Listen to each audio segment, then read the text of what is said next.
Today we will discuss the de novo biosynthesis of pyrimidine ribonucleotides. आज हम क्या है pyrimidine की क्या है बायोसिंथेसिस को फॉलो करेंगे. पहले हमने प्यूरिन्स का पढ़ा था. आज हम क्या है pyrimidine जो राइबोन्यूक्लियोटाइड्स होते हैं. राइबोन्यूक्लियोटाइड्स मीन उनके साथ जो शुगर रिंग अटैच होएगी, this is your ribose sugar. वो आज हम डिस्कस करेंगे. So as compare to purines जो इनकी बायोसिंथेसिस है, it is easy one. Then starting point are, ठीक है, स्टार्टिंग कहाँ से करते हैं. एस्पार्टेट एंड ग्लूटामीन्स होते हैं amino acids. When they are like combined with carbon dioxide, तो इसके लिए हमें स्टार्टिंग मटीरियल चाहिए aspartate, glutamine and carbon dioxide. Glutamine और एस्पार्टेट से हमें क्या है अमाइड ग्रुप मिलता है. एंड देन इनके साथ क्या है हमारी pyrimidine रिंग क्या है सिंथेसाइज हो जाएगी. Then we will attach it to the ribose 5 sugar 5 phosphate. Then these are the steps students, that is de novo, ठीक है, pyrimidine nucleotide synthesis steps. So in the first step there is a formation of carbamoyl phosphate. Here your glutamine, see student, glutamine will give its amide nitrogen. NHCO is the amide group that will be delivered by your glutamine, and then it combine to carbon dioxide to produce carbamoyl phosphate. NHCO को carbamoyl group भी बोल देते हैं. So this will produce carbamoyl synthesis with the help of enzyme carbamoyl phosphate synthetase 2. इसको CPS2 भी बोल देते हैं. This is a cytosomal enzyme. जो CPS2 है, this is very important student, please listen it carefully. CPS जो 2 है, this is a cytosomal enzyme and it is always activated by ATP along with PRPP, and this is inhibited by your UTP. ठीक है, UTP के साथ क्या है inhibit हो जाता है, ATP और PRPP के साथ ही activate होता है. While on the other case there is a second enzyme known as CPS1. CPS1 is a mitochondrial enzyme, ठीक है, जो क्या है कार्बोमाइल फॉस्फेट की सिंथेसिस करता है अमोनिया से और कार्बन डाइऑक्साइड से. But in the case of CPS2 यहाँ से किससे सिंथेसिस हो रही है स्टूडेंट, ग्लूटामीन से और कार्बन डाइऑक्साइड से. And this is a cytosomal enzyme, while CPS1 this is a mitochondrial enzyme and this will produce your carbamyl phosphate from ammonia and carbon dioxide, and then वो क्या है urea में convert हो जाता है, and that will used in the protein metabolism, not here. यहाँ पे CPS1 use नहीं होता. तो कई बार इसके ऊपर मल्टीपल चॉइस क्वेश्चन बन सकता है that CPS1 is used for the protein metabolism और CPS2. तो स्टूडेंट्स राइट इट डाउन, इसको नोट कर लीजिए. जो CPS1 है, this is your mitochondrial one, and CPS2 is your cytosomal enzyme. Then in the second step your carbamoyl phosphate is converted into carbamoyl aspartate with the help of amino acid aspartate and enzyme aspartate carbamoylase. ठीक है, ये enzyme लगेगा. See this is the structure of aspartic acid, मैंने side में draw किया हुआ है. Then they will combine with your carbamoyl moiety, यहाँ पे जाके ये अटैच हो जाएगा. एंड फॉस्फेट जो ग्रुप है दिस विल रिलीज आउट, देखो P निकल गया यहाँ से, and this will become as carbamoyl aspartate because aspartate जाके क्या है अटैच हो गया है. then in the third step there is a cyclization occurs with the help of enzyme dihydroorotate, and the moiety which is like formed is known as dihydroorotate with the release of water. see water release हो गया यहाँ से, and this there is a cyclization, ठीक है, of your carbamoyl aspartate is done, and this will converted into dihydroorotate. ये जो moiety बनी है इसको ओरोटेट बोलते हैं स्टूडेंट्स, ठीक है, with the help of enzyme orotase. ठीक है, ओरोटेज एंजाइम के यहाँ पे जो स्टेप है, this is a like first complete pyrimidine ring बन गई है आपकी एक तरह से. देन उसके ऊपर जो एक्स्ट्रा चीज़ें हैं वो हमने रिमूव करनी है. Then in the fourth step there is a action of your DHODH, इसको बोलते हैं डाईहाइड्रो. O मतलब ओरोटेट, डिहाइड्रोजनीज मतलब DH. DHODH, this is the full form of enzyme dihydroorotate dehydrogenase. ठीक है, यहाँ पे ऑक्सीडेशन होती है हमारे डाईहाइड्रोओरोटेट की विद द हेल्प ऑफ, ठीक है, reducing equivalents that is NAD positive. This will converted into NADH plus H positive. The NAD positive is the oxidized form and this will be converted into reducing equivalents. So dihydroorotate will be converted into orotate. Here this will yield your orotate. Then upon your orotate, your PRPP will react in the presence of enzyme orotate phosphoribosyl transferase। जो PRPP है वहाँ से क्या है, राइबोसाइल जो phosphate group है 5 phosphate वो transfer हो जाएगा एंड PPI क्या है, पायरोफॉस्फेट क्या है, यहाँ से निकल जाएगा। सी स्टूडेंट्स, N के साथ क्या है, राइबोज 5 फॉस्फेट जो अटैच हो गया है यहाँ पे आके, and this is known as orotate ornithidine monophosphate. This will lead the formation of ornithidine 5 monophosphate और इसको OMP भी बोल देते हैं।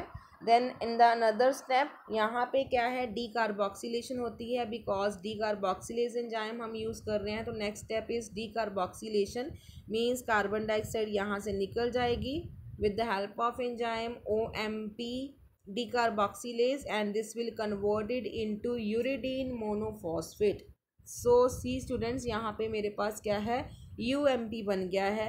Then in the next step upon your UMP there is a action of enzyme kinase with the help of ATP। So ATP will be converted into ADP and this will lead to the formation of uridine diphosphate. एक ATP ने अपना क्या है, phosphate दे दिया है, तो यहाँ पे क्या है, जो क्या है अटैचमेंट हो रही है वो क्या है, एक फॉस्फेट की, वो क्या है डाई में कन्वर्ट हो जाएगा। सो देन क्या है, ठीक है, यहाँ पे अगर UMP के ऊपर एक्ट करता है ATP with the help of NMP kinase, this will converted into UDP। Then UDP पे ऊपर दोबारा भी ATP एक्ट कर सकता है and this will be converted into UTP, means uridine triphosphate भी यहाँ से बन सकता है। Then next is see students, यहाँ पे क्या है, नेक्स्ट इज UDP के ऊपर क्या है, दो तरीके के एंजाइम्स एक्ट करते हैं। एक तो मैंने अभी बता दिया, when kinase will act this will convert into uridine triphosphate, but on the other hand there is a action of one more enzyme that is known as ribonucleotide reductase.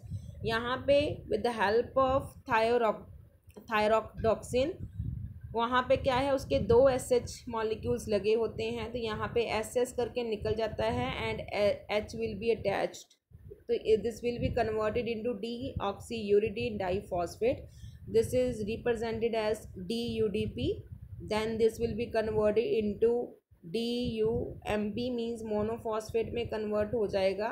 Then यहाँ पे क्या है, थाइमिडाइलेट सिंथेटेज होता है, there will be a conversion of like transfer होता है यहाँ से मिथाइल एंजाइम का, ठीक है, मिथाइल ग्रुप का, sorry, this is your N5N10 methylase THF, tetrahydrofolate से यहाँ पे अब आएगा मिथाइल। तो ये क्या है, यहाँ से हमें क्या है, थाइमिडीन ग्रुप है वो क्या है आके यहाँ पे अटैच हो जाएगा। सी students, deoxythymidine monophosphate. So on the other hand UTP will be converted into CTP, that is cytidine triphosphate with the help of enzyme CTP synthetase in the presence of amino acid glutamine, ATP and water molecules. So this is all about the synthesis of your pyridine. This is cytosine, cytidine, ये भी क्या है आपकी pyrimidine है, ठीक है, ये thymidine, ये भी आपकी पिरिमिडीन है, एंड ऊपर हमने ये पढ़ा था यूरिडीन मोनोफॉस्फेट, ट्राईफॉस्फेट, डाईफॉस्फेट, ये भी क्या है आपकी पिरिमिडीन्स रिंग है। So this is all about the pyrimidine synthesis, ये आपकी पिरिमिडीन सिंथेसिस है। These are the steps, theoretical part है। देन नेक्स्ट जो है आपका, ठीक है, this is your catabolism of purines, ठीक है, कि कैसे उनका कैटाबलिज्म होता है, ठीक है। कैटाबलिज्म मतलब उनको तोड़ देना, मीन्स वो उनका एंड प्रोडक्ट या उनका मेटाबलिज्म कैसे होएगा बॉडी में। सो एंड प्रोडक्ट जो भी है प्यूरिन्स का, उसको हम क्या है जब भी प्यूरिन्स की हम करते हैं तो उसका जो एंड प्रोडक्ट निकल के आता है, this is your urea and uric acid, ठीक है। यूरिक एसिड निकल के आता है, यूरिक एसिड बाद में क्या है, यूरिया में कन्वर्ट हो जाता है। See student, these are the steps. First क्या है, देखो जो हमारे पास न्यूक्लियोटाइड्स होते हैं monophosphates like AMP, IMP. AMP is adenosine monophosphate, IMP is inosine monophosphate and GMP is guanosine monophosphate, ठीक है। ये सारे के सारे क्या है, अपने रिस्पेक्टिव न्यूक्लियोटाइड्स में कन्वर्ट हो जाते हैं with the help of enzyme nucleotidase. See AMP will be converted into adenosine. Similarly IMP will be converted into inosine with the help of, ठीक है, enzyme nucleotidase, and GMP will be converted into guanosine. So along with it जो आपका AMP है, this will be converted directly into IMP with the help of enzyme AMP deaminase. Also adenosine can be converted into inosine with the same enzyme, that is deaminase, with the removal of your NH2 group. Then inosine and guanosines, ठीक है, ये दोनों क्या जाते हैं, these are converted into hypoxanthine and guanine. So these are both purine bases, hypoxanthine as well as guanine, these are the like purine bases. And यहाँ पे जो आपका एंजाइम एक्ट करता है that is purine nucleotide phosphorylase. यहाँ पे क्या है, फॉस्फोरिलेज. तो PI कन्वर्ट करेगा एंड राइबोस क्या है, वहाँ से निकल जाएगा. सी स्टूडेंट, राइबोस निकल रहा है, ठीक है. सो यहाँ पे भी इनोसिन पे सेम एंजाइम एक्ट कर रहा है. So this will lead to the formation of your purine bases hypoxanthine and guanine, sorry. Then क्या होता है, जो हाइपोजेंथिन है एंड ग्वानिन है, these both are converted into xanthine, but जो एंजाइम्स लगेंगे these are like different. Hypoxanthine will be converted into xanthin with the help of enzyme xanthin oxidase, while guanine will be converted into xanthin with the help of enzyme guanase. Along with it, there is another step, that is xanthin will also converted into uric acid with the same enzyme, that is known as xanthin oxidase. So this is very important enzyme used for the conversion of hypoxanthine into xanthin and xanthin into uric acid. See student, this is also important one. xanthin oxidase का क्या काम है, hypoxanthine को xanthin में convert करना, and then xanthin को क्या है, यूरिक एसिड में कन्वर्ट करना. So these are the structural representation of your xanthin, hypoxanthine, uric acid. Then जो आपका xanthin ऑक्सीडेज होता है, एंजाइम होता है, this contain FAD, that is fat, molybdenum, iron होता है, and this is particularly found in liver and small intestine. Along with it liberate hydrogen peroxide, but as such जो hydrogen peroxide है, this is like harmful for the tissues. But there is another enzyme in the body that is known as catalase. Catalase क्या करता है, hydrogen peroxide को cleave कर देता है water और ऑक्सीजन में. So at the end your uric acid क्या होता है, 2,6,8 ट्राई ऑक्सीप्यूरिन, 3 बार ऑक्सो ग्रुप लग जाता है. देखो, this is the final excretory product, ठीक है, of purine metabolism. Uric acid क्या है, एज सच इम्पॉर्टेंट एंटीऑक्सीडेंट है, एक्ट करता है by converting itself into allantoin, या एलेंटन भी बोल देते कई बार, allantoin. then this will further convert into an allantoic acid, then urea, and then ammonia. So these are the byproduct further which by which it can act as an important antioxidants. So this is all about your pyrimidine synthesis along with your catabolism of purines.